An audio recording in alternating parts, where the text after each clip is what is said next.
World cup 2023 अपने आखिरी मराहल में है और वर्ल्ड कप को 2 फाइनलिस्ट टीमें मिल चुकी हैं। अब आप कहेंगे कि यार अभी तो सेमीफाइनल्स हुए नहीं हैं, आज इंडिया और नीदरलैंड का मैच हो रहा है और आप कह रहे हो कि यार फाइनलिस्ट टीमें मिल चुकी हैं, ऐसा कैसे हुआ है? यार जिस तरह से सारी टीमें खेली हैं, जिस तरह से पाकिस्तान बाहर हुआ है, अफगानिस्तान बाहर हुआ है या इंग्लैंड बाहर हुआ है, और जिस तरह से 4 टीमें सेमीफाइनल में पहुंची हैं जिसमें न्यूजीलैंड इंडिया का मैच होना है और साउथ अफ्रीका ऑस्ट्रेलिया का मैच होना है, और जिस तरह से इंडिया और ऑस्ट्रेलिया ने क्रिकेट खेली है या जिस तरह से साउथ अफ्रीका और न्यूजीलैंड ने क्रिकेट खेली है, दोनों जो है ना वो कंट्रास्ट में क्रिकेट खेलती रही हैं। अगर आप देखें, एक तरफ इंडिया की टीम है जो अनबीटन है और किसी से अभी तक, तो जाहिर सी बात है अब नीदरलैंड से तो ग्रुप स्टेज में वो हार नहीं सकते, और जिस तरह से ऑस्ट्रेलिया ने क्रिकेट खेली कि एक मैच जब वो बिल्कुल हार रहे थे, पहले 2 मैचेस वो हारे, ऐसा लग रहा था कि ऐसे टूर्नामेंट में है ही नहीं, लेकिन उन्होंने कहा ठीक है बस हमें अब समझ आ गई हैं कंडीशंस, हमने किस तरह से क्रिकेट खेलनी है, किस तरह से हमने गलतियां की थी। उसके बाद उन्होंने पीछे मुड़ के नहीं देखा। एक मैच में वो फंसे जो अफगानिस्तान वाला था, आउट क्लास कर रहे थे अफगानिस्तान वाले, लेकिन वहाँ पर मैक्सवेल आए, उन्होंने कहा नहीं, हमारे में जब तक आप 10 के 10 आउट नहीं करोगे समझो आप लोगों ने मैच नहीं जीता।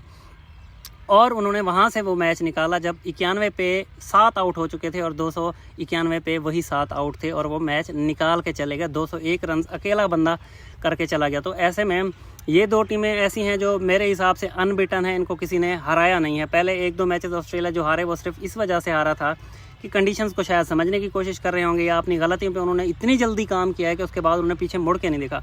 अब बात आती है न्यूजीलैंड की। न्यूजीलैंड ने सबसे पहला मैच जो था वर्ल्ड कप का उन्होंने खेला था और इंग्लैंड को जिस तरीके से मारा था, एक भौचाल आ गया था। और जिस तरह से सचिन रविंद्रा उनको मिले हैं, लीडिंग रन स्कोरर हैं अभी तक विराट कोहली के बाद, और विराट कोहली से पहले आज विराट कोहली के बाद बन जाएंगे, क्योंकि आज उन्होंने अपना ग्रुप स्टेज का इंडिया ने आखिरी मैच खेलना है, ये मेरा अंदाज़ा है। और मुझे लगता है कि विराट कोहली ही इस वर्ल्ड कप के जो है ना वो विराट कोहली ही इस वर्ल्ड कप के हाईएस्ट रन स्कोरर होंगे। वो इसलिए होंगे क्योंकि उनकी टीम फाइनल खेलेगी और मोस्ट प्रोबेबली वो फाइनल जीतेंगे भी सही, या उनको अगर कोई टीम मत्था दे सकती है, टक्कर दे सकती है, तो वो ऑस्ट्रेलियन टीम है। न्यूजीलैंड और साउथ अफ्रीका का मैं इसलिए नहीं कह रहा क्योंकि न्यूजीलैंड ने सिर्फ ऑस्ट्रेलिया को मारा, उसके बाद वो जो है ना जितने भी अच्छे मैचेस आए उनके, वो इंडिया से हारे, वो ऑस्ट्रेलिया से हारे, वो साउथ अफ्रीका से भी हार गए, वो पाकिस्तान से भी हार गए। उनका एक ही फार्मूला था, इंग्लैंड को मार के सारे जो अपने छोटे मैचेस हैं, बांग्लादेश हो गया, श्रीलंका हो गया, उसके बाद अफगानिस्तान हो गया, नीदरलैंड हो गया, इन सबको मारो और अपनी जो सेमीफाइनल की जगह है वो पक्की कर लो। पाकिस्तान और इंग्लैंड ने वैसे ही क्रैप क्रिकेट खेली थी, उनका कहीं पे टूर्नामेंट था ही नहीं।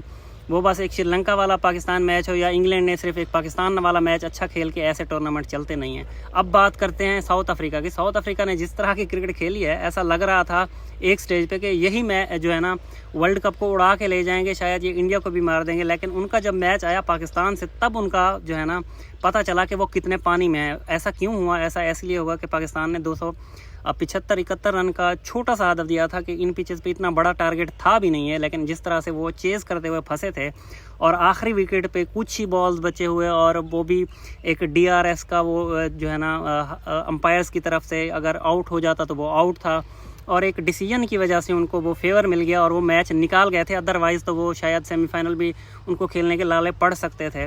और जिस तरह से वो इंडिया से हारे, तब उनको पता चल गया कि वो एक टीम ऐसी है जिन्होंने पहले बैटिंग की, तो जाहिर सी बात है वो आपको आउट क्लास कर सकते हैं, 450 भी मार सकते हैं, 430, 420, 400 तो उनके लिए मजाक है अगर पहले खेल रहे हैं, और अगर चेज़ कर रहे हैं तो उनके लिए 250 भी बड़ी बात बन जाती है। अगर अच्छी बॉलिंग सामने वाली टीम करे तो वहाँ पर भी हार सकते हैं। तो न्यूजीलैंड और साउथ अफ्रीका जो है मेरे हिसाब से ये सेमीफाइनल खेलेंगे, अपनी टिकटें कटवाएंगे और चलते बनेंगे।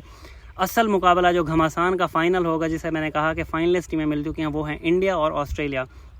इंडिया मोस्ट फेवरेट्स है इन कंडीशन। जिस तरह से रोहित शर्मा, विराट कोहली और KL राहुल खास तौर पे जिस फॉर्म में हैं वो कमाल की है। अब तो श्रेयस अय्यर भी जो है ना वो बड़ी अच्छी क्रिकेट खेल रहे हैं। हालांकि मैं अक्सर सोचता था पता नहीं ये बंदा कब चलेगा यार।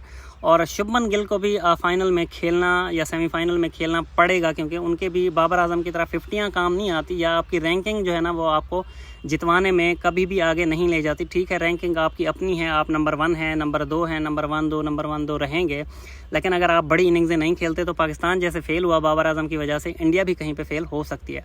तो ये इंडिया को देखना पड़ेगा। बॉलिंग वो वैसे ही कमाल कर रहे हैं, शामी हो गए, बुमराह हो गए, सिराज हो गए। उनका जो हम लोग वर्ल्ड कप से पहले जो लोग हारिस रऊफ, शाहीन अफरीदी और नसीम शाह की बात करते थे, लेकिन वर्ल्ड कप में उलट हुआ। शामी, बुमराह और सिराज का जो ट्रियो था वो कमाल का था, वो कमाल का है, और वही इंडिया को वर्ल्ड कप जितवाएंगे।